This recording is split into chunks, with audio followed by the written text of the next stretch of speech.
Hey everyone, welcome back to the VectorVest channel. My name is Ryan Shook, Senior Instructor here at VectorVest, and we're going to talk about one of the best problems you can have as an investor. Now I'm talking about how to manage big winners, big gains, because let's be honest, making money in the stock market feels great, but managing that profit, that's where things can get a little tricky. Now, we've all seen it. You're up 20%, maybe even up 30%. Maybe you even have a bag, feeling pretty smart. Then it slips, right? Back down, maybe back down to 20%, back down to 10 or 5, or worse yet, you watch a big winner turn into a loser. We've been there, and it hurts because it's not just losing money, it's losing money you already had. So today, let's talk about how to manage big winners in a smart way. Before you touch a stop or make any decisions, you've got to answer one question. What type of trade is this? Are we talking about a short-term swing trade or something more longer-term position trade? Because those are managed completely different. Trades are sprints.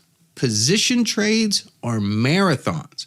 If you treat a marathon like a sprint, you sell too early. If you treat a sprint like a marathon, you'll give back the gains. So today, we're focusing specifically on longer-term position trades. And here at VectorVest, our main underlying principle that guides those trades is simple. We want to hold them as long as possible because we're buying good, safe, undervalued stocks. And historically, those tend to move up higher over time. So the goal isn't to just jump in and out. It's to stay in the trend. Now, comes the big question. How do you actually hold winners longer, right? That's the question. It's all about your stop price. You want to set your stop so that your stock has enough room to breathe, but you don't want to get shaken out of a good stock just because of normal daily price swings. Because great stocks, they don't move straight up. They tend to zigzag, right? We've all seen it on a stock chart. If your stop is too tight, you can be stopped out before growth can begin. Now, I'll use a 10% stop, maybe 15. Let's try 20%. But that is guessing. Let me show you how we do it and why we think it's smarter. We use a calculated stop based on a 13-week moving average, and then we adjust it for the company's fundamentals. Here's the key. When fundamentals are strong, we loosen the stop and give the stock more room to grow. When the fundamentals are weak, we're going to tighten the stop and protect ourselves faster, mitigate risk. Strong companies earn trust.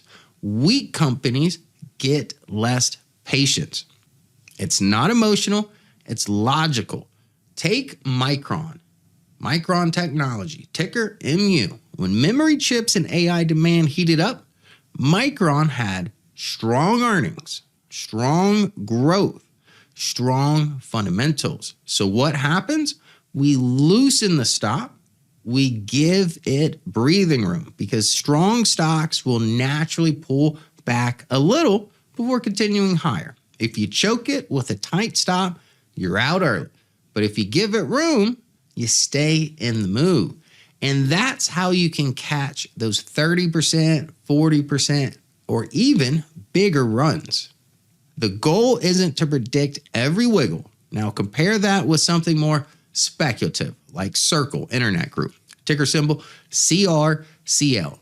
Crypto related, had IPO excitement, lots of volatility. Sure, there was an early buzz, but the fundamentals weren't as strong or proven. So we don't give it the same leash. We tighten the stop. And that protection matters because after the initial move, our stop would have triggered a sell around $168 area, and the stock later dropped near $50. That's not a simple pullback.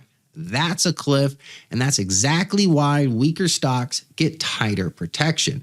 Strong stocks get room. Speculative stocks get discipline. Now let's talk about managing winners once they're already up pretty big. because this is where psychology tends to mess people up. When you're up, the 10, 20, 30%, maybe even that bad, your mindset has to shift. You're no longer trying to be right. Now you're trying to protect a winning trade. You don't have to watch a winner turn into a loser. So here's how we handle it. Once we're up, say 10% or more, we initiate our rule. Don't give back more than half your profits. If you're up 20%, you don't want to watch it fall below 10%. Same thing if you're up 30%. You don't want to see it fall below 15%. Protect at least half. As the stock keeps running, something interesting happens. Our calculated stop naturally rises. Eventually, that stop overtakes the don't give back more than half your profits line. And from there, we just let the stop manage the trade. So the combination of those two tools helps you let winners run, but protect those profits and avoid turning big gains into losses and remove the emotion completely. No guessing, no hoping, just rules. So you've got a big winner. Know your objective. Focus on position trades. Give strong stocks room.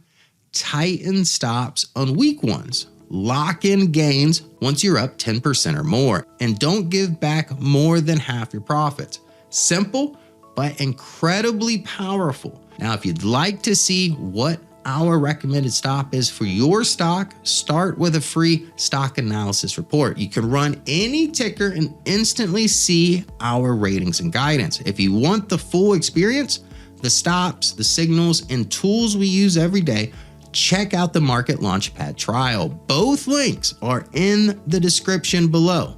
Because remember, big winners don't change portfolios because you buy them. They change portfolios because you stay in them long enough. Protect your gains, trust the process, and let your winners run. Thank you for watching, and I'll see you next time right here on the VectorVest channel.